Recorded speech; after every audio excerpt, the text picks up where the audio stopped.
Hi, good morning. Ayan, for today's video, we're going to Santiago City. Ayan, a-attend tayo ng Santiago Tourism Trade Fair. Ayan. So ngayon, pinabaybay na natin ang kalsada. Ayan ang highway. Papunta na tayo ng Santiago City. At the moment, dito na tayo sa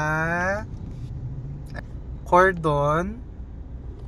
Cordon na tayo, guys. Dito sa may junction papuntang Quirino Province. Ayan. Okay. So, samahan nyo kami ngayon na umattend ng kanilang tourism trade fair at ating ipopromote ang Primeworld Suburb. Ayan. So, isa sa pinakabagong subdivision project ngayon ng Primeworld Holdings Incorporated. Ayan. So, later, kita-kits tayo doon sa tourism trade fair.